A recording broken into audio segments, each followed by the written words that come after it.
Hello and welcome to another episode of Scuttlebutt, the Marine Corps Association podcast. I'm Nick. I'm here with Vic. Hello. And Will. Howdy. And boy, do we have a banger for you today. We've got Col Tim Hough. He is in acquisitions, and he is a happy Marine. Vic, what do you think of Tim? Well, first and foremost, I think that we've all noted, himself included, that he's the only colonel in the Marine Corps with a huge smile for his command photo. So that gives you a little indication of the type of Marine that he is. But, so he is the program manager for Advanced Amphibious Assault. The acronym is PMAAA.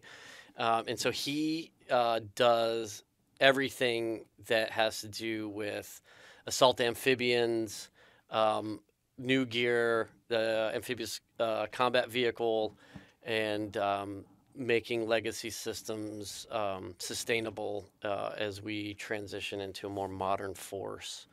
All right, yeah, and speaking of that picture, if you played a game of Guess Who with a bunch of Marine colonels, and someone said, "Is he smiling?" and you said, "No," you'd flip down everybody. Yeah, else's every face. tile goes down except for his. Yeah. So, but we're coming out of Thanksgiving, so hopefully everybody's Teeth well of the fed, holiday season. Yeah. happy, teed up. We got it well kicked off. I mean, as you know, a Marine Corps podcast, we assume everybody kind of started their holiday season a couple weeks ago with the birthday. So it's a nice long holiday season. A lot of PT that needs to happen to burn off some of that turkey and stuffing. Yeah. But we are in the holiday mood, and we do want to bring up, now that things have shaken down a little bit, we've got a lot of newcomers into America from Afghanistan, and as you are in the giving spirit for the holidays, we want to draw attention to bringing. Just keeping them in your thoughts, and if you see something that might be useful for a refugee, just grab that extra blanket. Don't throw that mattress away. Go ahead, and if you want to, Google Afghan refugees and then insert whatever state, town, county you're in and see what local organizations are doing it, and then just go out of your way and see if you have anything that you can offer, give, or if you go out shopping or something, go pick up something that they might need. Yeah, absolutely. The one of the curses of the news cycle is that things that are very important lose steam pretty quickly, and there's Afghan refugees have sort of hit the back page if they're even mentioned at all anymore. But their struggle is very real, and it's still continuing. And so we've, like you were saying, Nick, we've got folks in town in the States now. Some are finding places to live, but are, essentially living on the floor, like sleeping on the floor, living on the floor, eating on the floor, because there's a dire need for furniture and beds and it's just pots and pans, cookware, just things to sustain life. And so we the three of us just want to take this opportunity just to remind folks that just because it's not in the news doesn't mean that we aren't still in a crisis. And like you were saying, William, just as you're shopping for the holidays, grab an extra fill in the blank, go and find out what organizations need stuff. And, just anecdotally, I was walking my dog the other day, and there was just a bunch of stuff just sitting on the curb because, people are cleaning out their stuff. They're pulling the winter gear out. They're putting the spring and summer stuff away in the attic, and they're cleaning out the attic, cleaning out their garages. And so I just encourage you guys to take that next step. So if you've got stuff, you're going to put it on the curb anyways. Just maybe do the Google search, give a call, see who needs stuff. They may even come pick it up for you. So just rather than putting it out on Sunday, maybe you put it out on Monday, and rather than having the trash guys pick it up, you have someone pick it up. But I grabbed a day bed and 6 dining chairs for a refugee family just because it was just sitting there as I was walking my dog. Yeah, so mattresses don't travel well overseas, so things like mattresses. Most came with blankets, just their clothes. Yeah. Anything that's large and cumbersome that you kind of just need to get through the day. pots and pans, that sort of thing that, you don't grab as you're leaving in a hurry. Yeah. And for all of us who served over there, we didn't fulfill our commitment. We made a promise and we didn't come true on that for a myriad of factors. But the fact of the matter is that now is a good time. Obviously over there, a much, a chaotic situation with just a ton of things to have to account for. We don't have to do that here. They're here. They're in our backyards. Now, I don't want to say it's easy but now our generosity can show in ways that our equipment and our war-fighting apparatus didn't, but yet our war fighters still can. There's stories of, I think you had Tom Schumann on the show a few weeks ago. He's continuing to fight and advocate for Afghan refugees. So it's still a very real thing, and we just don't want people to lose sight of that, especially in the holiday season. And for those of us on the East Coast, it's getting colder. Sleeping on the floor is, and problematic. Anyone north of Pennsylvania, it's a La Nina this year, so it's going to be very wet up there. So keep that in mind. Yeah, just please keep your hearts open, I guess is what the tagline is. And we're going to do our best not to let this kind of slip. Other people might forget about it, but we're going to keep bringing it up every week or two and keep it fresh. Yeah. Just so that we're trying to do our part. Yeah, what we can. Do what you can with what you can. Yeah, and with that, we're going to transition a little bit. So we are having the interview with Tim Howe today, Colonel Tim Howe. He will be joining us in the near future to keep talking our amphibiosity piece. Yes. So we're excited to have him at least twice. So he's just our first magnetic. reoccurring. Yeah, our first reoccurring guy. He's awesome. He brings the energy. He brings the heat. And he also brings, he wrote for the Gazette. Yeah, so for our readers who are also, our listeners who are also Gazette readers, he appears in the August 2021 edition in an article he co-wrote with Lieutenant Colonel Matt Beck entitled Bits, Bandwidth, and Backscattering.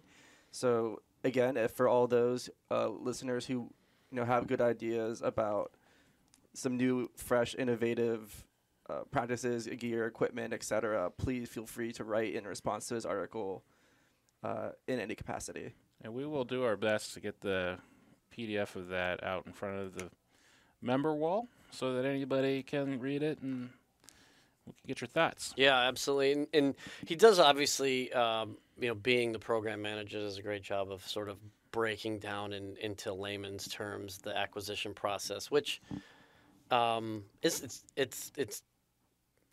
tedious at times, and it is it's a long fight. It's a marathon. But he outlines other things too. So to your point, William, I mean, there are things like urgent needs statements and those things that if Marines have ideas, send those things up, let us know about it. And there are ways to streamline that acquisitions process. But he really gives us, I think, a very good view behind the curtain on how it is that we go from that Marine complaining that his gear doesn't work to getting him things that do work or finding ways to make that old legacy system more modernized. So I thought it was a very enlightening interview, and he really helps us understand the process without a lot of the acronym soup bowl that you get embroiled in when you talk acquisitions. Yeah. And we'd love to hear from you. So on any of the MCA social media posts, we'd like to just chime in a comment on there. We all post it on our personal pages too. If you happen to know any of us, we hear you there too. And it's not acquisition. It's like an ongoing thing. It never stops. Yeah, it never stops. And I think too, we get to see a little bit about who he is, and so you see that like it isn't just career bureaucrats that care about this stuff. It's Marines that care about Marines. And I think he was very relatable in sort of his telling us his backstory. I think, yeah, I think it was just a good opportunity to see what goes into and who makes this stuff happen. Yeah, and how we get those tools into the hands of Marines. So let's, without further ado, let's let Past Vic take it away with Colonel Tim Howe. Hey,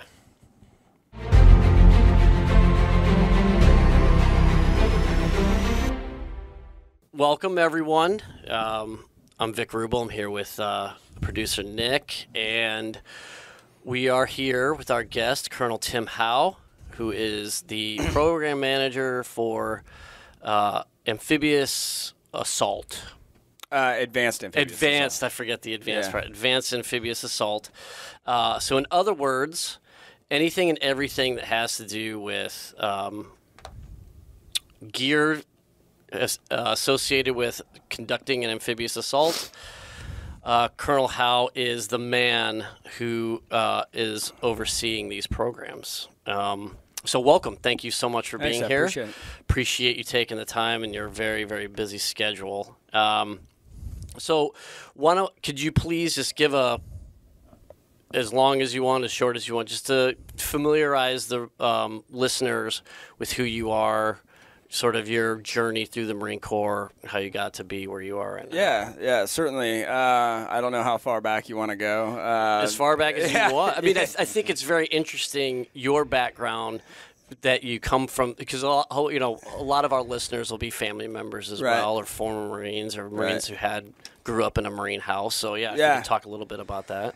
Yeah, so I mean, I guess that could throw us all the way back to April 29th, 1976. And obviously you mentioned I come from a Marine family. My dad was a Marine. I'm sure we may touch on that later. But had a pretty successful career as a Marine. My dad did. He was a pilot. Initially moved around a bunch. And then we settled here in 1982 in Stafford, Virginia.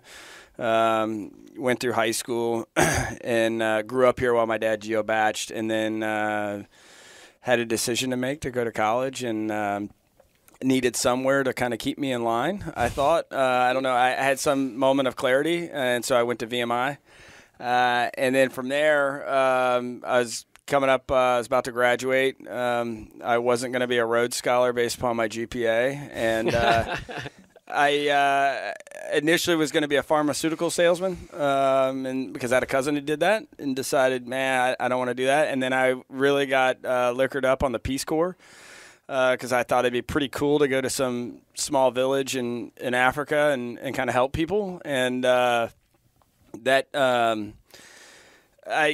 pulled the application at the last minute, and so I graduated with nothing to do, and because I'd grown up as a Marines kid, that kind of always formulated my beliefs. I had Marine posters up in my room when I was growing up, and so I was like, well, I guess I'll just go figure this out. So I walked into an OSO office in Ashland, Virginia, and signed up, and so went to OCS the fall of '98. Was commissioned, and then went to TBS like every other lieutenant does, of course. Wanted to be a pilot like my dad. I didn't pass the test. I missed it by a point at TBS. And in Truth in Lending, that was like the third time I took it, so the kind of writing was on the wall. So I was like, well, maybe I can get there by assessing into it. So I picked all these aviation MOSs, and at TBS you do like a straw pool, which I know you're familiar with, Vic, but walked in there with like aviation supply and aviation intel and all these things, and I was told to get out and go pick a combat arms MOS. I'm like, okay. So I remember I'd seen a video. I think you're familiar, and I guess for those who are listening, there was a video of the amphibious vehicle test branch trying to flip an AAV in the water. That's the one that got me too. Right. So I was like, man, that kind of looks cool. And it really wasn't because they were trying to flip the vehicle. I was like, you're at the beach. And so, that's the exact same thing I thought. I'm like, I can surf in the Marine Corps. I'm doing this. That's absolutely right. I was like, seems kind of a cool gig. So, growing up, I'd swam. Growing up for a lot, I swam on a year-round team. And I did pretty well on the swim test. So there was one slot for tracks, and I somehow got the one slot. I remember we were out at the Mount facility when they told us, and I was like, okay, cool. So I went to second tracks, OJT. I walked in. No one even knew who I was. I remember a guy by the name of Mike Carter, Major Carter, retired Colonel Carter. Didn't even know I was supposed to show up. He's like, "Who are you?" And so that never happens in tracks. You're the only one that's ever happened. Right. So I OJT'd for about 6 months. Got to do some fun stuff, and then went to track school out at Del Mar, Camp Pendleton, and graduated there and came back. And then was in Bravo Company, 2nd A Battalion under a guy named John Atkinson, retired colonel, which I think was good for me at that time as a lieutenant. I was still kind of trying to find my legs, really immature as a lieutenant. And he was the right guy at the right time to take me, as I've said before to him, as this unmolded piece of clay and kind of gently guide me to recognizing what it means to be a professional, both within your craft as in your MOS, but as a Marine.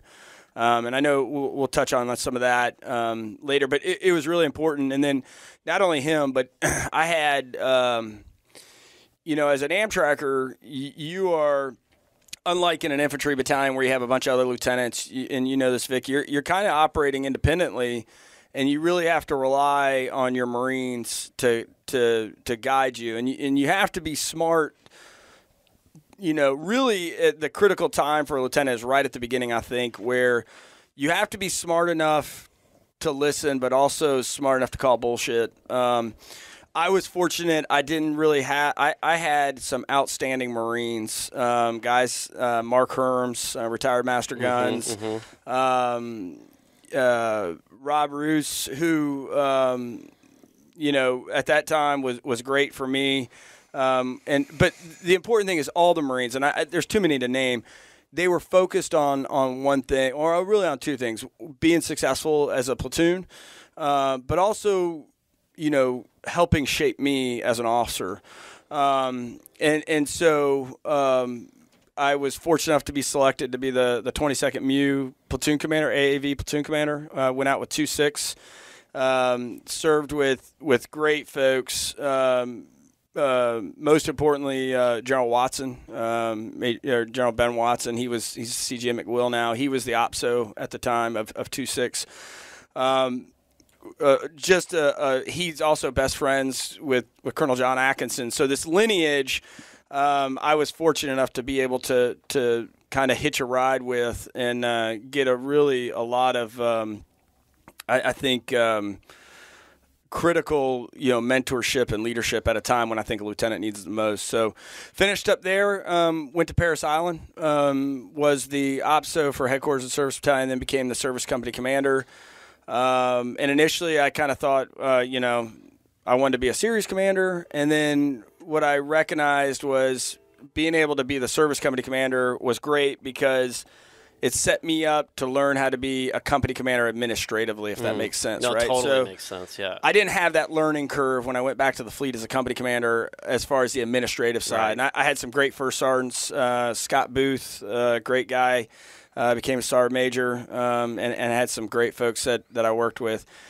Was fortunate enough to get selected to Expeditionary Warfare School, so came back up here for a year, knocked that out. And then, of course, at that time, Iraq was starting to really churn and get hot and heavy.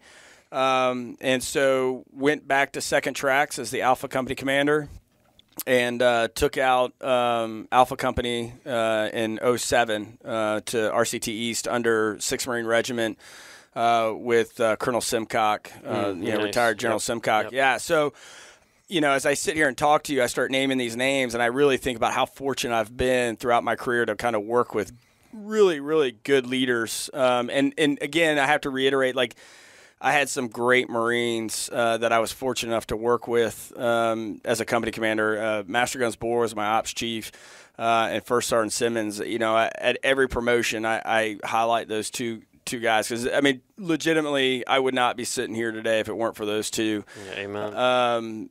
Along with all the other Marines. when we first got there, really kind of crazy. The first half of our deployment, we were running MSR Mobile, which is kind of like 95, around Fallujah, and then out west a little bit, and then we just do that, just looking for IEDs, and so it was kind of crazy early on, and then things happened in Iraq, the awakening, and then I think some of our efforts kind of quieted things down and finished that up. Came back, became the OPSO of Second Tracks. And then came here, and this is where I kind of experienced a big shift in my career, which I know we'll talk about here in a minute, but went to a place called the Marine Corps Operational Test and Evaluation Activity, which is a mouthful.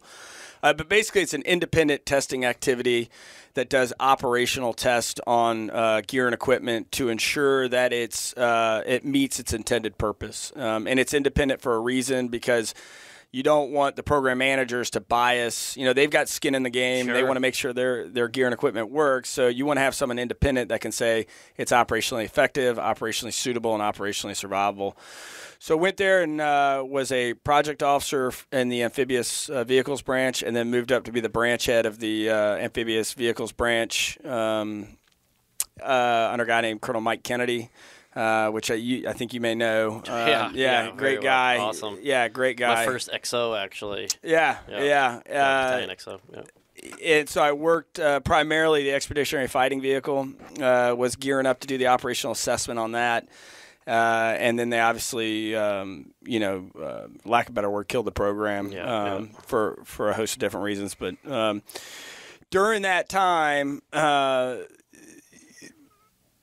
my dad started kind of chirping in my ear saying, hey, maybe you should think about acquisitions. And I was like, come on.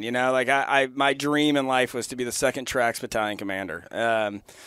It's funny, I was going through some pictures. I got a picture of myself next to the battalion sign, and that's all I wanted to do. And so, I even asked him, I was like, would you have left the cockpit at this time? He's like, well, it's different. I'm like, well, it's not, So,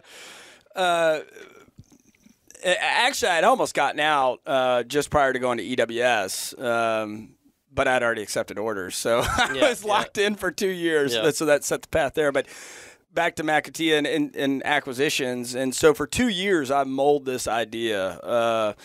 And I enjoyed McAtea. I enjoyed the process. I enjoyed at least the operational testing side of acquisition. Let's take this gear and see if we can break it. Right. And being a tester is far different than being a program manager. And so I was selected for command and staff, and at the same time, I pulled the trigger and just decided, okay, I'm going to get into this acquisition business. A lot of which, the reason behind it was my feeling was right, wrong, or indifferent, and this isn't against any battalion commanders. My feeling was my influence could be greater in the acquisition business than it could be as a battalion commander. That's not to say they don't have a wealth of influence as battalion commanders over a lot of Marines, and what they do is I'd still love to. I mean, I love being around Marines, but I felt my influence could be a lot greater as an acquisition officer. You're influencing the service on some decisions, and of course, the higher you get, the bigger that impact is. Yeah, strategic level stuff. At the institutional level, absolutely. And so went to command staff as an 1803 and came out. I was selected for acquisitions while I was at command staff, and came out as an acquisition officer. From there, I, at the same time, had put in an application to go do a fellowship at DARPA. They have what they call a Service Chiefs Fellowship program. It's a 3-month program. You kind of go up there and see what the Defense Advanced Research Project Agency does. They're heavy into the science and technology on the far left end. I mean, we're talking like concepts and ideas, and then what they try to do is mature that idea, mature the technology to a place where they can transition it over to the service that's interested in that requirement or that capability rather.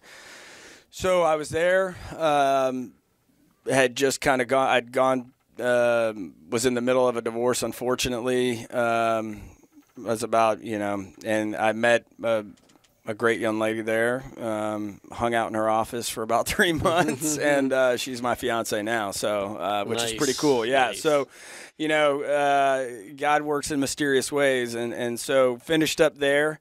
And came back to Syscom, and that's really where I started cutting my teeth, at least in the program management side. Started out in optics, worked for a guy named DJ Abagunran, who unfortunately passed away of cancer, but, phenomenal leader who allowed me just to kind of run. So started out in optics, worked, some of the RCO program, small arms collimator, became the deputy of that product management group. And then went over to body armor, worked obviously the plate carrier, packs, the helmet, and some other ancillary equipment. Worked for a guy named Colonel Rob Bailey, phenomenal leader, awesome who I'm sure you know him. That's awesome. And then from there, the good thing about acquisitions, you could go work on any program. And so I wanted to kind of get out of the infantry weapons side and go try something new. So I applied to become the product manager of a Intel program called Distributed Common Ground System Marine Corps. I didn't know anything about Intel. I didn't know anything about computers, but I went up there and I learned. I worked for a guy named Colonel Dave Burton, another phenomenal leader.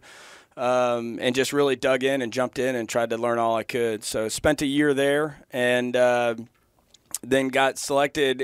I guess had a golden horseshoe up my ass because I got selected to become the PM for infantry weapons and selected for top-level school at the same time. And went to PMIWS for about 30 days, and then went to school, to Eisenhower School up at National Defense University. Nice. Yeah, that was a great experience, phenomenal experience, and did that for a year and then came back, and then that's where I dove into PMIWS.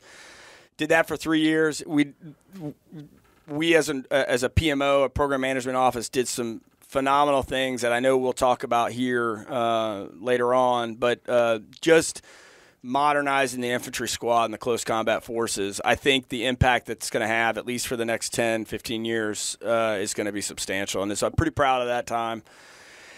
And then again, I found another horseshoe up my ass because I got selected for colonel. It's just one big horseshoe. That's right. Yeah, I just got lucky charms. Cavernous falling. anus. That's right.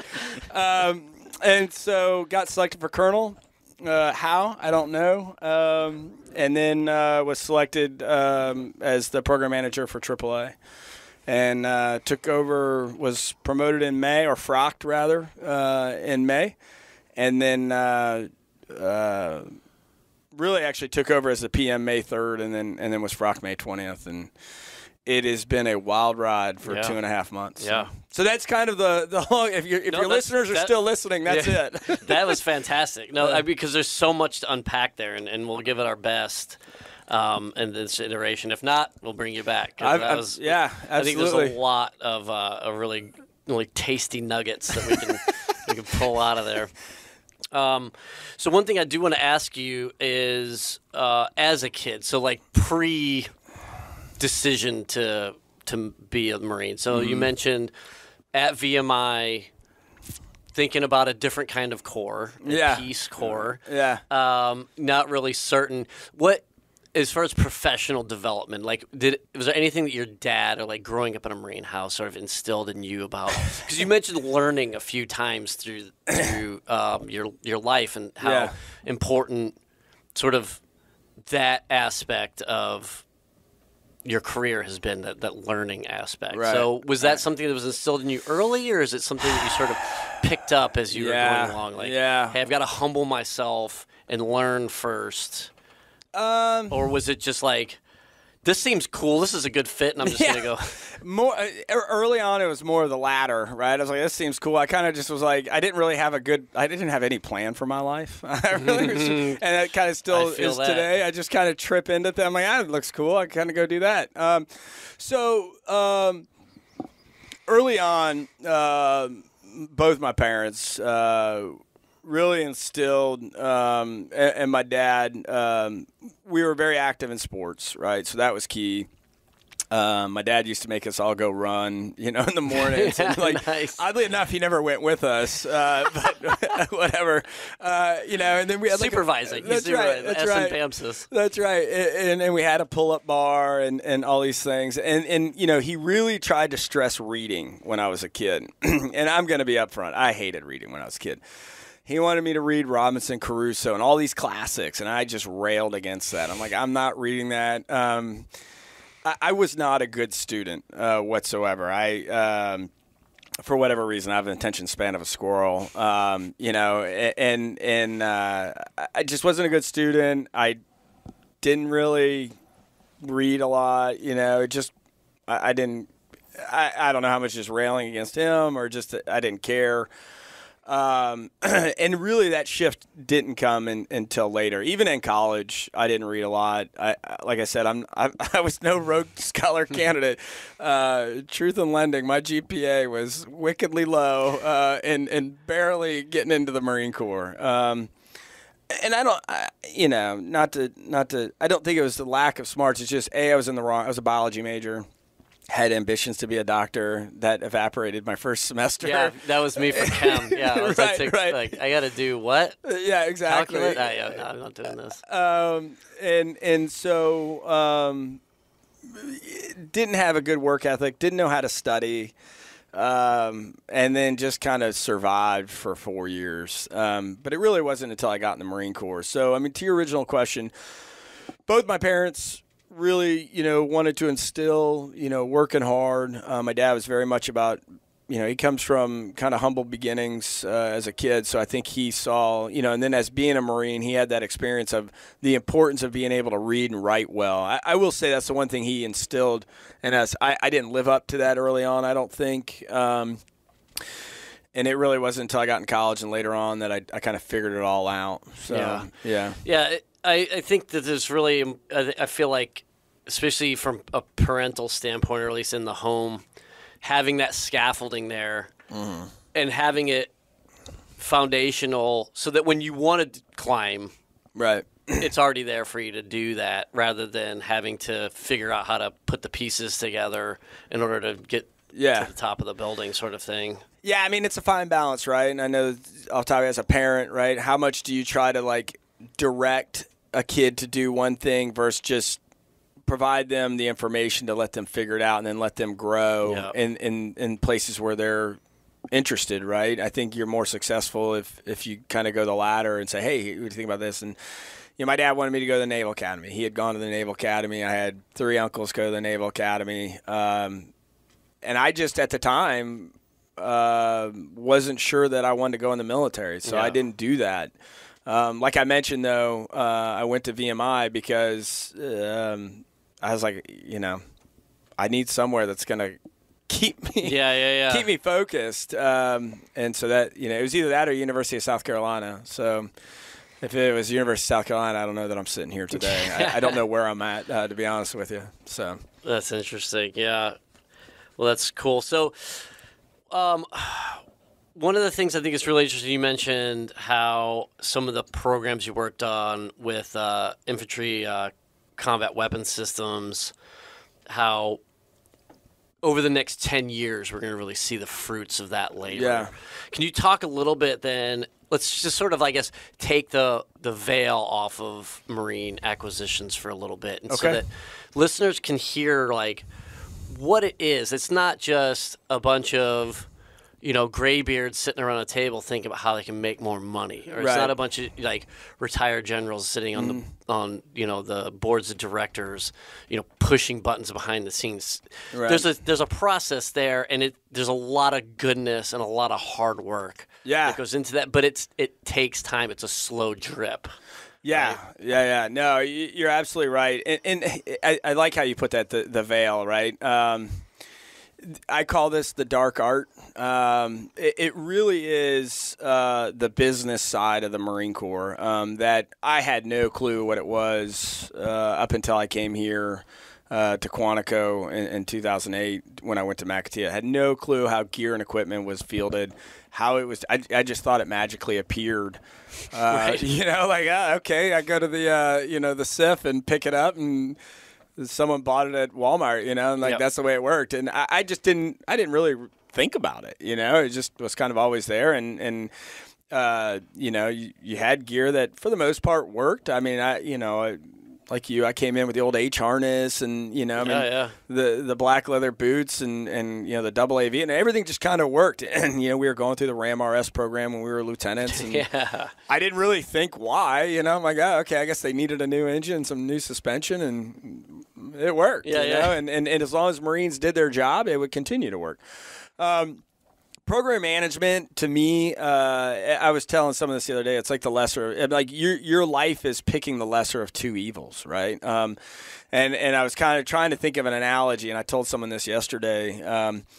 Program management's like watching someone get held up, get robbed for money. You're watching that while someone else is about to get hit by a bus, and you're like, which one do I pick, right? Like, who do I help first, And because the myriad of stakeholders that are involved and the myriad of decisions, and then that's not even to start talking about money that you have to, go to Congress for, much less insight. You got to get money. You got to get approval for the money in the Marine Corps, and that's got to get through the Navy, and then obviously the department, through OSD, and then ultimately through Congress, who, has a vote. All of these different myriad of influences on your goals has to be managed. And you have to constantly think through different branch plans and sequels. And, okay, if this happens, how does that happen? If this happens, that happens. And you would like to think everybody's on board with what you want to do, but not everybody is. So then you have to work within the different people who are either trying to derail your goals and your ideas. You have to work with them to try to influence them to get them on board with what you're trying to do. And if that doesn't work, then you have to shift to try to either figure out an end around or, change your program strategy in order to get to where you want, right? So as far as the process and for the listeners, just kind of high level, not to geek out on acquisitions. Because let's do it. Let's geek out. Yeah, okay, we can geek out if you want, because we'll be here for a long time, because I truly do love this business.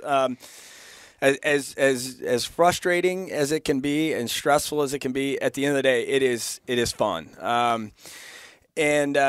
So high level, just to pull the veil back, how it works is, there'll be a requirement, right, for a new capability. And that's generated at the field level, or it can be generated at the field level, right? So in that case, they'll put in what they call a UUNS, Universal Urgent Needs Statement, or a USON, or whatever. That's something they need right now, right? Like, hey, we need this right now, in order to fill this gap, because we recognize this is if we don't, it's going to result in some level of harm or whatever to us as a unit. And that could be levied as a unit, as a community, what have you. Good example is the AAV WEC program right now, right? That's a USON that we need. Now, that's more of a service level decision, but kind of a those way to look bottles. At the bottles, absolutely, right? Or, if an infantry unit decides they need a new optic, right, that wasn't thought of. So that's one way to get a requirement into the process. Has to be approved by a general officer. It makes its way to CDNI. CDNI will rack and stack that, and then they'll make a decision whether they, want to turn that into a program. That's a USON's a 2-year process, and then it has 2 years of funding. It doesn't have any sustainment money tied to it, and so at the end of that 2 years, and ideally, the program management office and CDNI, who does the requirements, will start working and trying to decide if they want to make this a program record, which will then bring sustainment, right? Which is important to understand, because the bulk of your program is going to be spent on sustaining that gear. And so they have to make a conscious decision. So at the end of that 2 years, there'll be a decision made. Hey, we're going to make this a program of record, or we're just going to kill it and figure something else out. Either it didn't pan out, or there's something else out there, or what have you. The other way, the more traditional way, is CDNI will go through, basically a capabilities-based analysis, and they'll say, okay, we need to fill this capability gap. And then they'll look at it through what they call the they'll look at it through what's called the .mil-PF process. It's doctrine, organization. They'll look at the holistically, can we satisfy this capability gap some other way besides material, right? Besides going out and buy some. So can we change, can the organization change its tactics, its TTPs, or training rather? Right. Can we change the way they train? Is doctrine a way to overcome this capability gap? And at the end, if the answer is to no to everything and it must be a material solution, then they'll generate the requirement. The requirement, and again, I'm glossing over a lot of the nitnoid stuff, but the requirement will come to Marine Corps Systems Command or PEO Land Systems, and then from there, they'll get the requirement, and then they'll go through, concurrently through the POM process, which is Program Objective Memorandum. That is the avenue to start to request funding through the President's budget. And one of the things I think is important for Marines to know is just how does money how do you get money, right? There's an old adage, it's not about money, it's all about the money. Right? Nothing happens without money.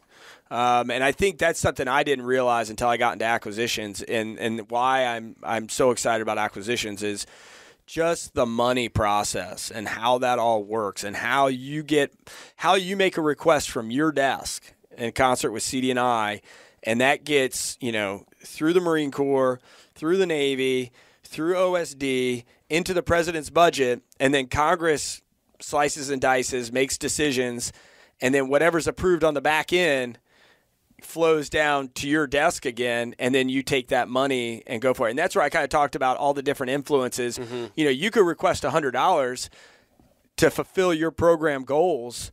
Let's say you have to field 100 coffee mugs, and it's going to cost you $100, but you only get 75.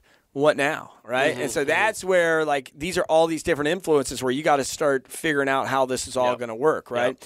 And so in any case, from there you get the requirement, and then you start doing some what we call market research, right? And this is where you start getting into the industrial base. And really when you start digging into this, you start figuring out how involved the nation is to a degree with developing capability to serve our national interests.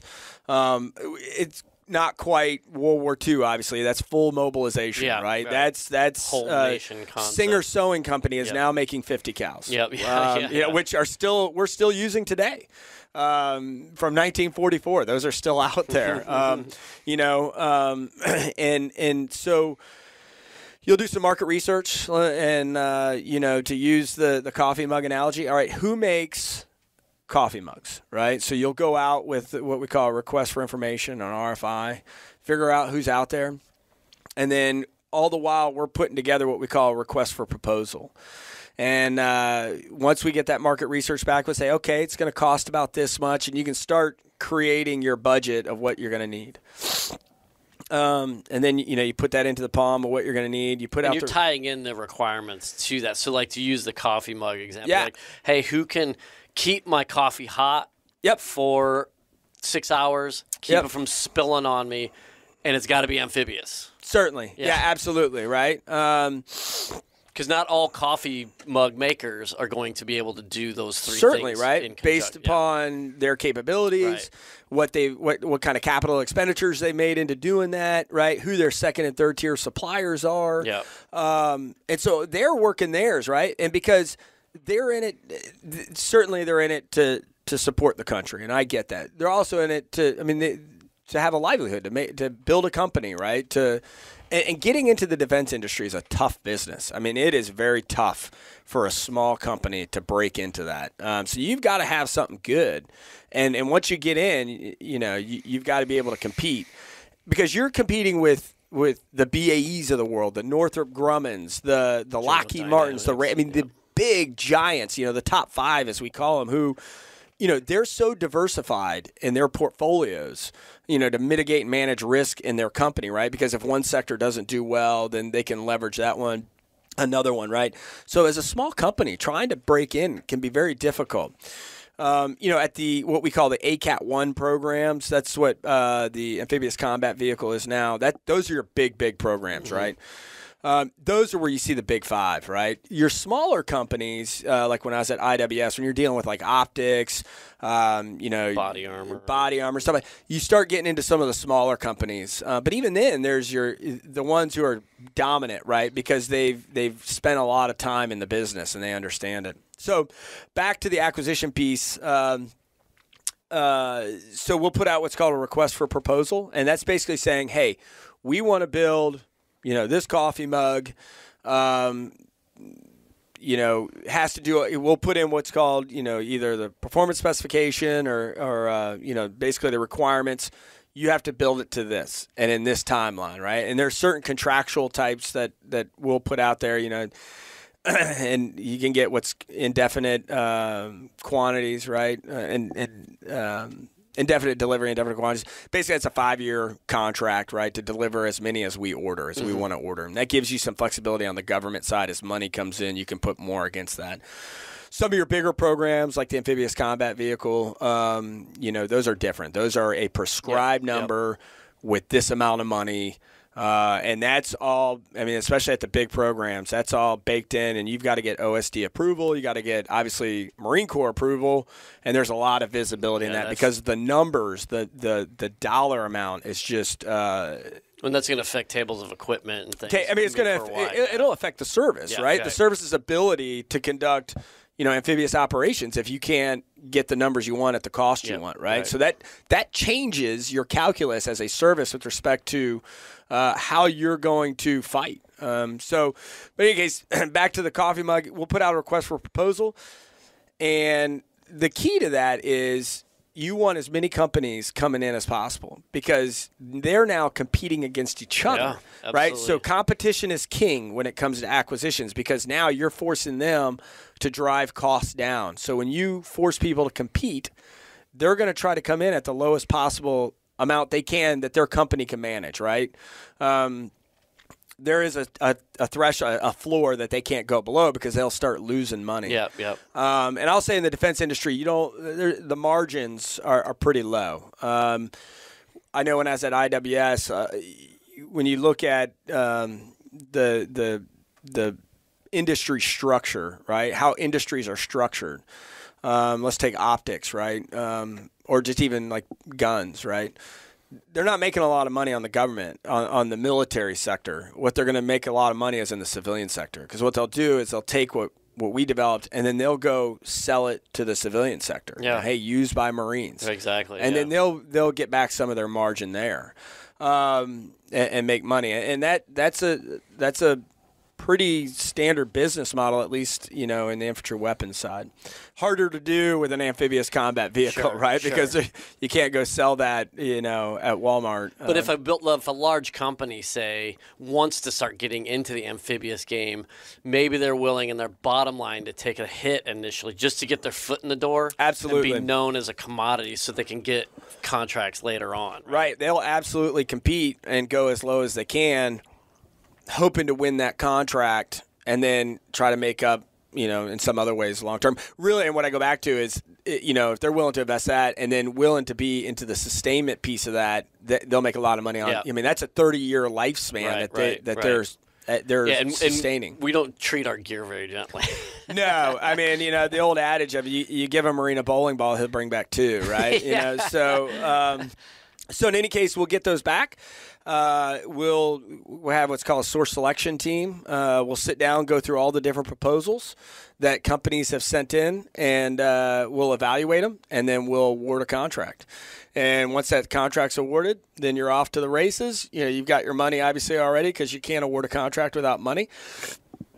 And then, and so you have to sequence all that, right? And that's what some of the challenges, right? You have to. So a program manager is, he's bound by this timeline. I've got to get this contract awarded, let's say in FY21, because my money is FY21 money, and I have to get that out the door. I have to get that money out because Congress is looking at you, right? Because Congress grades you on how well you manage your money. Yeah. And if you don't manage it well, they're going to cut you. They're going to mark you, what we call mark you, right? So let's say that in the FY22 budget, if you didn't manage your FY21 money well, they're going to take some of that in FY22 because they don't have trust that you're going to do what you said you were going to do with that money. So as a program manager, you're trying to navigate, and that's where a lot of the complexities come involved. Because let's say someone protests your contract. Yeah. Right? And now you've got to go through this lengthy period of working through that contract protest. You can't spend the money, right? Because what happens if the person who protested ends up is right? Yeah. Now you've got to go back. So it is all these different influences, and you're sitting there trying to figure out how to, spin 7 different plates, at the same time while someone throwing a basketball at you. And so then once you award the contract, you get into production. You work with the company, and then you'll work with PP&O on fielding. CD&I will set the requirements for who should get that gear and equipment. Not only what type of units. So like when I was at IWS, obviously very heavily focused on what we call the close combat forces, and then more concentrated on just the infantry community. Mm-hmm. They'll decide, okay, who's going to get this, and then ultimately the numbers they'll get, right? So let's take, for example, the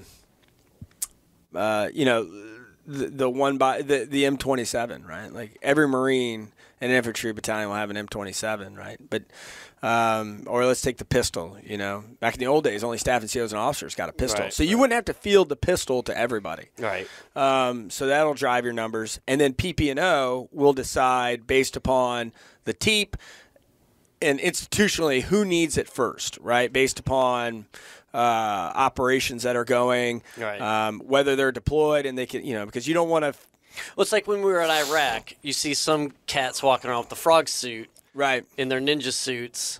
Other Marines are still in the digis, because they're, like you said, they're fielding on a priority basis. Yeah, right. So units who are about to deploy got it, while units who are on country didn't get it, right? Yeah. And then you just had to go through that machination of people rotating in and out until everybody had it. We've only got enough to give it to the infantry units. Right. So all the combat service support folks, we'll get it to you eventually, but right now you're going in your county. And it's important to note, it's not like, let's take the frog suit, right? It's not like the Marine Corps, because the Marine Corps can only request a certain amount.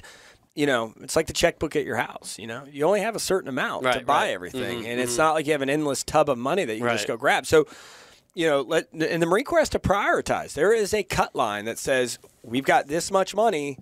Anything below that cut line doesn't get funded this year. Right.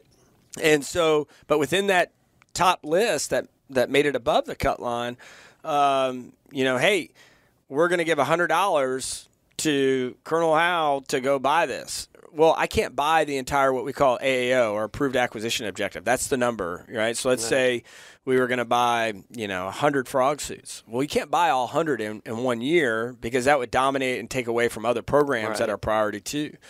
So you have to sequence that in too, right? So over a period of years, you'll get money to buy to that AAO. Yep. A good example right now is the Squad BNVG, which is the dual tube night vision goggle, right? It's a white phosphor, a legitimate game changer. The speed at which people can move now. We can't buy all that 1 year because of the cost. Yeah. And so they're having to, buy a certain amount in 1 year, right? And then, oh, by the way, remember I talked about money. They're requesting money from Congress for the next year to buy this amount. Well, if you get marked, now you're buying less, right? Yep. So this is where all these complexities come into play. Absolutely, yeah. It definitely reminds me of, like, the first time I deployed, you're having to turn stuff back in. Like, wash it, clean it, turn it back in. Right. When it came to, like, frog, for example. I think after my last deployment in Afghanistan, it was like, we don't need that shit. Right. Like, it was all over your body. I don't want to. Yeah, absolutely. Somebody else, like, do whatever. Yeah. Dress up for Halloween with it. A significant change from like when you and I were lieutenants. You just turn that back in, and then people kind of like, this skin to fabric thing is probably a health risk. You know, like so we, you know, but like you said, but at that point, the supply chain had met the need. We had the full AAO. Right. So we don't have to keep recycling this gear. Well, but at the same time, you got to keep buying to keep those numbers, That's right? True, yeah. So this gets into you field it, and then you got to sustain it, right? So so there is a process where it gets on to, you know, I&L has a pot of money where they put into fixing gear, right? Yeah. In order so you don't have to keep buying. Yeah, it's like whack-a-mole. It is. It really is. And it's every day is something different. I mean, you could come in with your calendar and be like, this is going to be a great day. I've got everything lined out. And then, boom, you know, it's one email from a general officer to your boss, and you can just take that calendar and light it on fire. Because now that has become your most important thing of the day. Anybody need shit paper? Because I got my calendar here. That's right. Exactly. So, you know, I'm not saying every day is a crisis, but every day is different. And that's what's so attractive, you know, for folks like me, that every day is different. And everything is something new and a new opportunity. It can grind you down, though. So if you don't have some way to kind of, you know, put into context what you're doing, it is vitally important, right? But in the grand scheme of things, it is important. You got to drive to that goal. But every day you come in, if you're just pulling your hair out and stressed out, you need to put some things in context, right? Like there are people out there who aren't eating today, right? Like, you know, we're pretty fortunate to be able to do this. So let's put on a good face and a smile and be happy for what we get to do. But it can grind you down. I mean, it's a marathon. You went back to a slow drip. It is not a quick process. Yeah. And and I think that's important. That's one of the things that's definitely going to tease out here is Marines, you know, clearly see the need. They're living the need. You know, they're in the trenches, sometimes literally. Yeah. And it's not that people don't care. Right. It's a process. It's a slugfest to get that stuff. And so I think in a lot of ways, what I hope the listeners are appreciating is that you don't have just a crystal ball. Right. You've got crystal ball, you've got the tarot cards, you've got the chicken bones. Like you're working a lot of stuff that's not necessarily tangible. Right. Yeah. To make sure that Marines have stuff that's going to keep them alive. Yeah, and I'll tell you, every good acquisition officer is very frustrated by how fast things can get out the door. Because, you know, and every good civilian, I'll tell you, one of the things you hit on, I think it's important to highlight, there are a lot of great, not just Marines, but civilian Marines who are at SysCom and PEO Land Systems and really in the National Capital Region who come in every day and just go into this slugfest to make it happen. But you can, like, on some of your smaller pieces of equipment, I mean, you can get something out the door in 2 years, right? So just a right-size expectation. If you move quick enough for the Squad Common Optic, we got that done in a year. But that took a gentleman named Tom Deaver just working it. I mean, and smart guy. But that was already a system that was already developed. Mm-hmm, it's not something we built, right?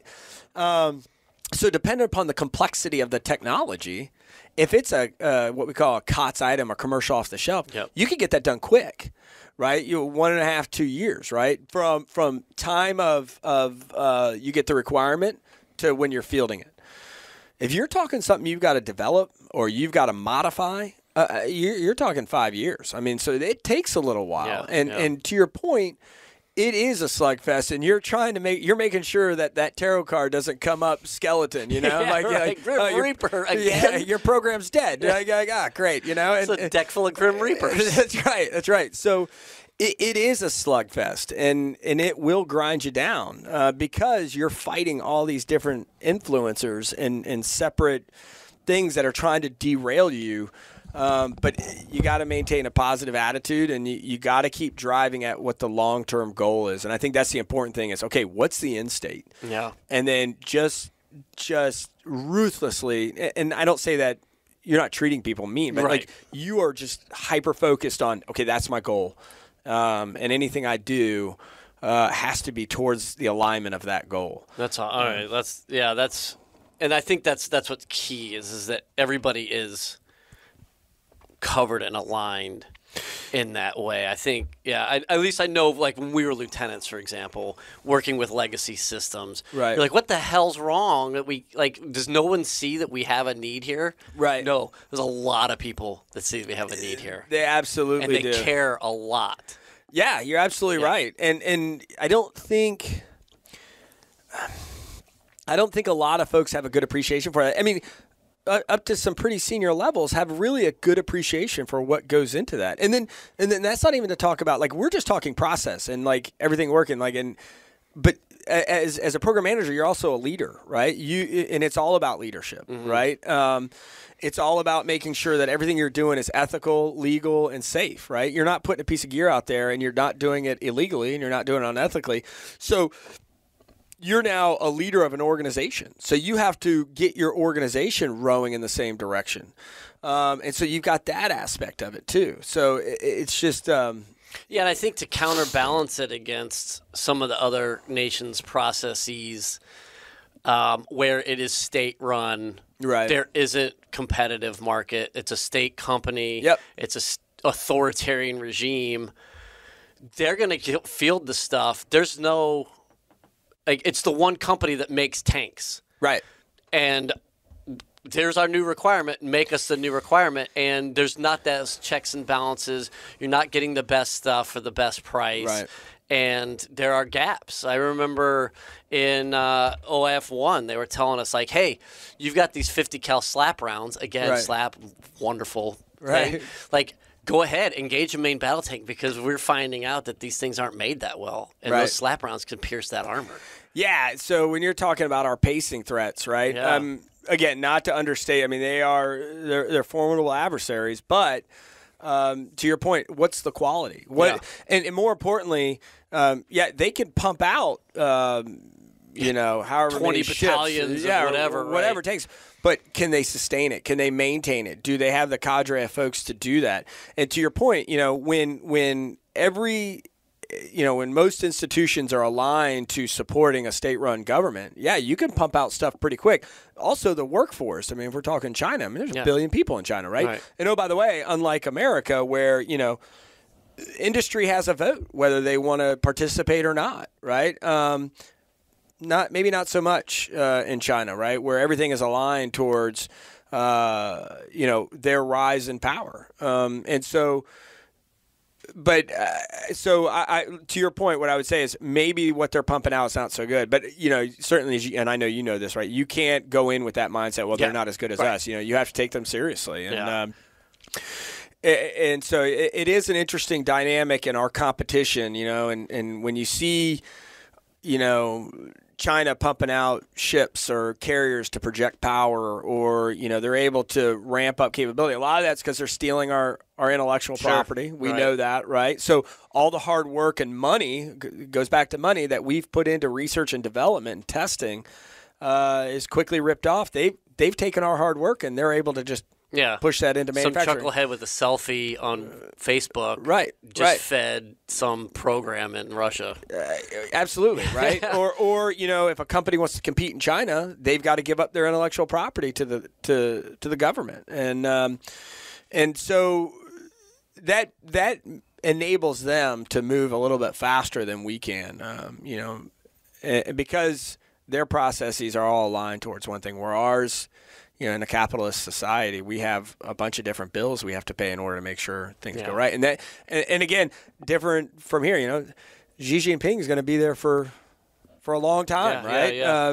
Based upon the change in their constitution a couple of years, he's going to be there for life. We change an administration every 4 years, and I think that's valuable. I think it brings new energy. It brings a new look at how this country is run. But at the same time, the priorities of that administration changes the focus of where we go, right? You have to so that may impact the top line for the DoD budget, which then ultimately impacts you and what you can buy and not buy. Yeah. So it's fascinating. It's totally like whack-a-mole. So going into then, we're talking about fielding equipment legacy, new next-gen stuff.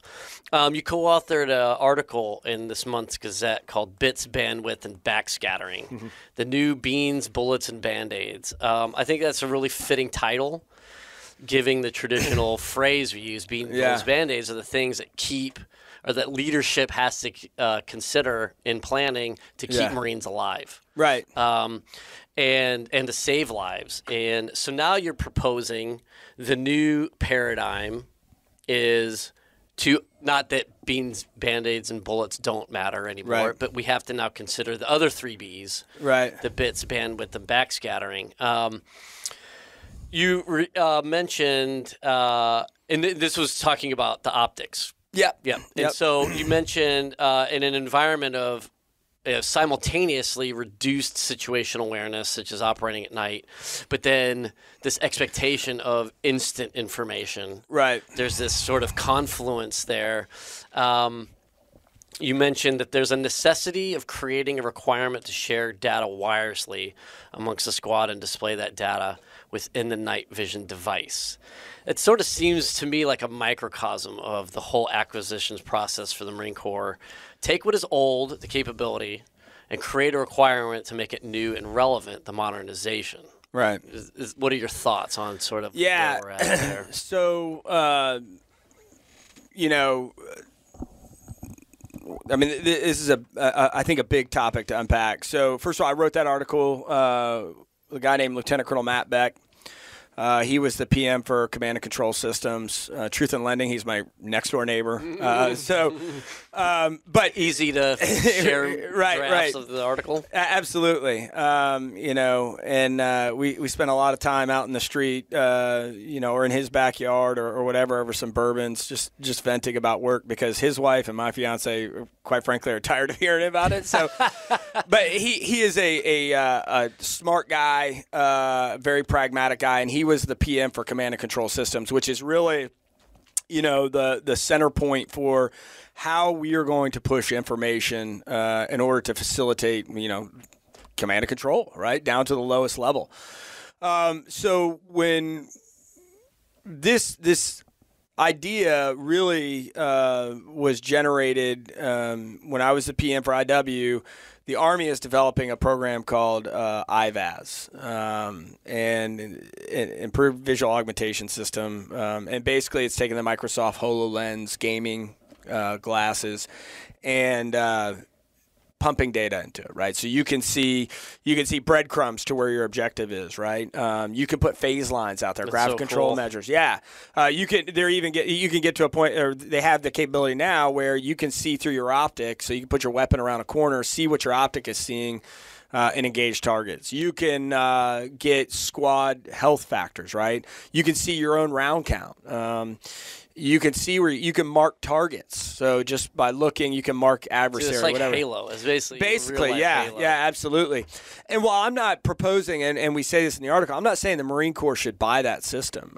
It's a costly system, and that's something that the institution needs to consider as we continue moving forward. Is the cost, the complexity of technology that we're providing to Marines now is driving the cost, right? The engineering that goes into it is going to relate to a higher cost. It's just, you know, your rotary phone, you know, when we were kids with a 30-foot cord, is, you know, that you all, that's all you had to talk to your girlfriend. And if your mom got on the phone, you got all frustrated, right? Mom. Yeah, right. Or your sister was on the phone with her boyfriend, and you had to call your girlfriend because, you know, you told her you'd call, you know, and but that is not as costly as your iPhone, right? It's just the nature of the beast, right? And so, you know, started kind of like realizing, like, hey. And then Force Design serendipitously kind of like reinforced this idea that, hey, if we are going to be doing expeditionary advanced-based operations or distributed operations, you're going to have, you know, platoons out there on some disparate island in the first island chain who are going to need to be able to share data up, right? And then in order to facilitate quicker situational awareness and decision-making across the squad, laterally to each squad member. And so I really jumped on this idea that, hey, we need to be able to share this data wirelessly. And the only way we can do that is to create that requirement. And so that then turned into, this article, and you talk about the bits, which is the data, sharing the data wirelessly, the bandwidth, which is driven by the Marine Corps' data strategy, right? And so that strategy, in simple terms, is how do we store, share, process data, allocate it, right? Right, because you only have a big enough straw, right? Your constraint is the size of your straw that you can shove data through, right? That's your bandwidth. I had a good friend of mine. We were at EWS, and then he was the commo for RCT6. I remember he stood up, or he and I were talking, and the old adage of amateurs talk tactics, professionals talk logistics. He's like, not anymore. Professionals talk bandwidth, because if you want to be able to share and develop, a common operational picture, which is what you need to do across the squad. Then you need to have a big enough pipe to shove data through that, right? Because you can only shove so much mud through it. Sure. Because otherwise you'll start slowing down. When we were lieutenants, the biggest requirement was how big is my OE so that I can get all of these channels and talk to all these people over a radio. Right. Now it is not that anymore. No, it is that is like dinosaurs, right? Right. And so the backscattering was, how do you manage now all this increased network requirements with respect to electromagnetic spectrum, right? So as young leaders, whether it's a lieutenant or a captain or at the battalion level who are out there, is you now have to start considering this when you're starting to conduct your operations or putting together your scheme of maneuver. You still have to consider, obviously, beans, bullets, and band-aids, right? That will always be an imperative, right? Because at the end of the day, that you got to have that to survive. Yep.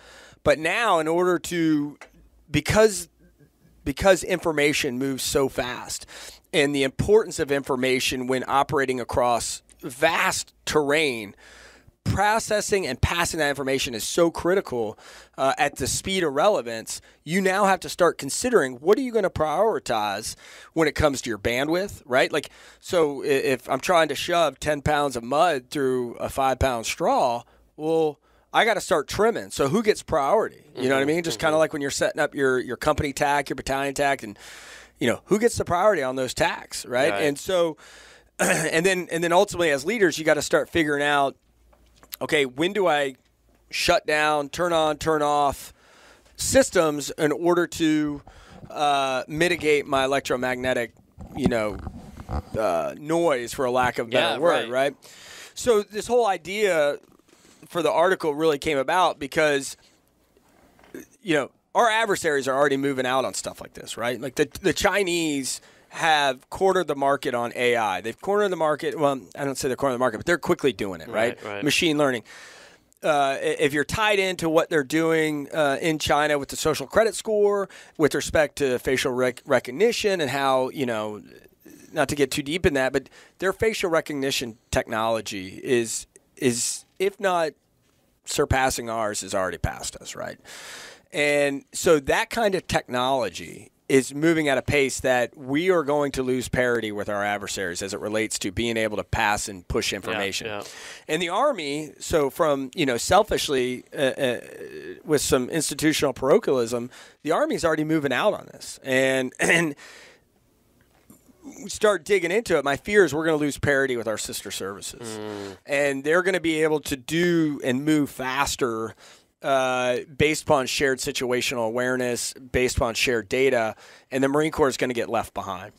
Kind of like right before World War II, right? Like the Marines were like, everybody had moved on to the M1, and I believe the Marine Corps was still working like an older rifle, right? Like right at the beginning of World, or was it the machine gun? I'm not. Anyways, I think that, but there was something like that where there was a huge disparity, which creates issues for your supply chain. Man. Certainly, that's a huge issue, right? I mean, your supply chain is going to be, and the Army is going through that right now with the next gen squad weapon, right? So they're going to a 6.8, and so now you have a supply chain issue. If not everybody has a 6.8, now you've got to try to get two supply chains of 5.56 and 6.8. But so that certainly is a consideration. And again, I'm not saying we have to buy the IVAS, but we can do things now with the existing system, the Squad BMVG, in order to get data in there, in order to start sharing that information. Now, one of the things we do point out is one of the concerns I do have is just cognitive overload with all that data pumping into a Marine. How do you shut that off? And that's something that certainly needs to be considered. Because the Army tried that once. Yeah, and right. It was a shit show. Right. And so you really have to consider all that. Back to your original question of taking existing systems and modernizing it, it's really, there's, I don't want to say two, but just to boil it down and oversimplify, there's kind of two paths you can go on when you're trying to modernize, right? You can do a generational leap, right, and just go to something completely new, or you can modernize evolutionary. From an evolutionary perspective. It's called evolutionary acquisitions, right? So you take an existing system, you improve it until the technology you want to get to is mature enough that you can then adopt that, right? Development of technology is difficult, right? Because there are just so many unknowns with respect to can you make it work. What you can make it work in the lab may not work in the field. To your point, Marines are tough on their gear, and God bless them, because that's your greatest test bed. That is your greatest greenhouse for growing how this is going to work, and so. From a cost perspective, from a speed perspective, when it relates to acquisitions, and from a risk perspective, it makes more sense to just evolutionary, evolutionarily, if that's a word, right? Like improve upon an existing system, right? And so when you're, taking this, we went from the PVS 14, which is a monocular. Went out and bought the Squad BMVG, to use this example, which was already existing with SOCOM at the time, right? Bought that. We thought it was good. We tested it, and then went and got money to start fielding it to the Marines. And now we're starting to talk about what can we do to improve that, right? Can we put information like PLI information, position, location, identification information? You certainly can. You can do that. And so the Marine Corps was very smart in that we didn't go all in with IVAS or the other Army program of enhanced BMVG, right? Enhanced binocular night vision goggle, which has a thermal camera as part of it. It's infused. The Squad BMVG has a clip-on thermal. We didn't go all in on that. We took the limited budget we had and bought what was the best of breed now to modernize while we watch to see what goes on. You never want to buy the first iPhone, right? You don't want to be the beta tester. You don't buy the most expensive house on the block. Right. So we bought what we could now to buy the best of breed now while we watch to see what goes on in the future. So then we can make, by watching, we participated in the Army testing. We had Marines going down there and participating in the IVAS testing. We can now sit back and go, okay, is that juice worth the squeeze, or can we get at it some other way? Going back to that .mil-PF process, right? Yeah. So, Squad BMVG, M27 to every infantryman with a 1x8 variable power optic, which is powerful. I mean, we took Marines who couldn't hit the side of a barn at the rifle range, and they were knocking them out. They were doing well because they were able to dial in and see quicker, right? And the way I kind of looked at all this was by being able to dial in your optic and see quicker, or if you have a night vision goggle that gives you better visibility, to me that equates to time, right? And that might be a huge leap to understand, but if I can see something quicker and identify it, I now have more time to decide what I want to do. Yeah. So, taking something that's existing and then modernize it, you have to make a decision is, can you upgrade it anymore? And if not, do we need to go to something next? And so the Marine Corps, I think, is, we've always said we do more with less. I think approaches like that are one way we do that. There are some areas where we just need to cut bait and say, hey, we've ridden this pony for as long as we can. It's time to put her out to pasture. Yeah, so. And I really appreciate your time, and I know we're sort of bumping up against it, but I definitely wanted to mention that aspect. One, for the listeners, because it's really easy to get into this game of we start trying to keep up with the Joneses. Right. And especially as we're working more inter-service stuff. It's the Army has this thing. Yeah. Why don't we? And Well, pump your brakes there, devil. That is a good system, but from a cost effectiveness standpoint, or a legacy, or like not a legacy in the terms of a legacy system, but its legacy in the Marine Corps. It's no sense in buying that right now when it's going to be obsolete in a couple of years. Yeah. So just pump your brakes. We're going to get you the best thing we can, but we just need to see how this plays out. Yeah, no, you're absolutely right. Technology is emerging at a freaking crazy pace. The pace at which technology is moving nowadays is so mind-numbing. And, you know, kids, the access to information that the young Marines have today that you and I think I got my first cell phone when I was a second lieutenant. I remember remember the pager? You used to put the codes in there, like hello, like 43770. I was never cool enough to have a pager. But you know, the access they have to information to know, and I think that's valuable. It can be wrought with danger too, because then the right information needs to be accessed, and I think people need to dig deeper on what am I reading? Is this accurate? Right? Is this relevant? There are opportunities though where we do go with the Army because the Army is so big, and I never really got a good appreciation of how big the Army is until I got into acquisitions, and you start looking at the numbers of stuff they buy. Yeah. I mean, what do they have? Like 6 corps. Yeah, it's crazy. I mean, we are 1 corps of Marines. Right. 6 corps. Yeah, and so the numbers they buy is an advantage because they can drive down with what we call economies of scale, right? And so there are areas where we will certainly get in their swim lane and draft off them. You know, the modular handgun system is a perfect example. You know, the M1A1 tank was a great example. So there are areas we can share. Now, you start getting institutional parochialism where, you know, the Army on the M1 went to a different fire control system. The Marine Corps decided to stay back just based upon cost, right? And again, I go back. It's not about the money. It's all about the money, right? And so you know, and so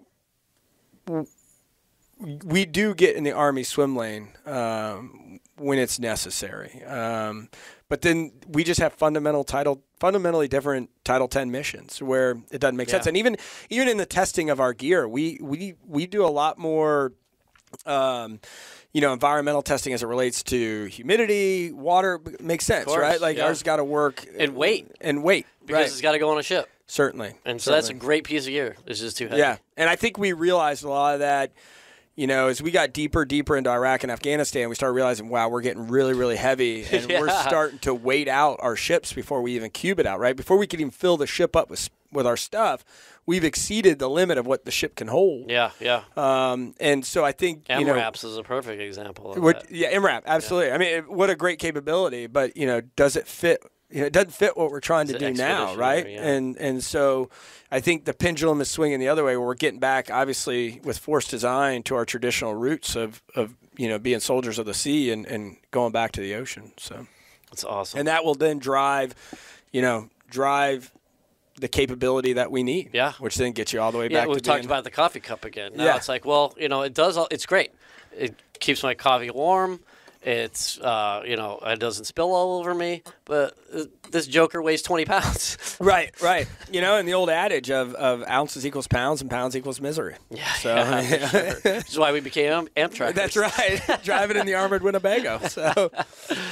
All right. Well, this has been absolutely fantastic. I hope that the listeners got as much out of it as I did for sure. Just want to touch one final thoughts as we close out here. Just of all of your experiences in the Marine Corps, which is just a fascinating journey that you've had. What was your best day in the Marine Corps? Man, that's difficult. Can you pick one? Yeah, I don't know, because I really have had a lot, like, the fact that I've been in for almost 23 years is, for a lot of people who are listening who know me, is probably very shocking, given my start in the Marine Corps as a young lieutenant. I don't know. There's so many. My best day, God, I would say, I don't know if it's like the best day, but like one of the most, I guess, profound moments that I've experienced we were in Iraq, and we had a section out on Mobile, and they were up near this place called Scuttlebutt, I think it was the name, and they got into a pretty bad firefight. And I'll never forget.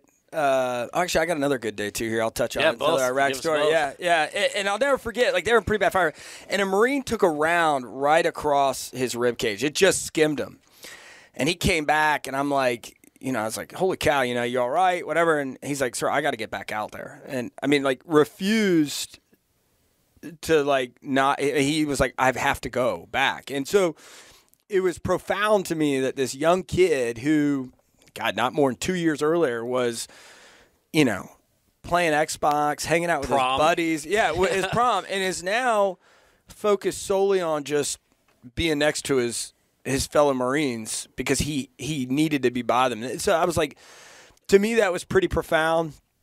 Not to touch into Iraq stories, I guess a feel-good story for me, and hopefully the statute of limitations is up on this, but we used to run Mobile, like I mentioned, and we would do snap vehicle checkpoints. Basically, yep. And you know this, if we would see a vehicle we wanted to pull over because it looked suspicious, or we had to be on the lookout for, that classic blue bongo. Yeah. The blue bongo. There's like 8 million blue bongos out there. It was at night, and we had set one up, and there was a car coming at the Marines, and they they are flashing them, they're hitting them with the laser dazzler, trying to get them to stop, and the vehicle wasn't stopping. And so they did their escalation of force and ultimately had to engage the vehicle, and a round went through the windshield, and it went into a young girl's head. And in the post-mortem, and I'll get to why this is a good news story, but in the post-mortem, it was just a family who thought, because, the insurgents were setting up these same things and would pull people over and, do whatever. So they thought it was the insurgents. And so they just were trying to get through because they didn't want to stop. And so the girl, fortunately, was not killed, but she had this round in her head. And so we had to make a decision, like, what do we do, right? And so I remember I was in the COC, and I said, bring her on Camp Fallujah, which was like a big no-no, right? Yeah. He was like, and I don't know that we ever told anybody that we did this. And so we brought her on and got her into the cache. And got her into the cache. Yeah, into the hospital there, yeah. And they removed the round and, sewed her back up. And, the dad was, obviously overwhelmingly thankful. And so, to me, that was like a feel-good, probably one of the ones that stick out. But the best day, I don't know, any day I was splashing to a ship or splashing off a ship. And I know that sounds like hyperbole, but I used to just love splashing off a ship. I get so amped up. Yeah. And I was like, oh, man, we're going to do this, And I would get the Navy to play some music, and we'd play Paradise City or AC/DC, over the 1MC. And all the Marines would just get amped up. And those days I cherish because it was a lot of fun. It was a lot of fun. Yeah, and those turrets are so watertight, right? Yeah, right. Yeah. So much 20 gallons of ice cold water on your nuts. So much space too, just to relax in. But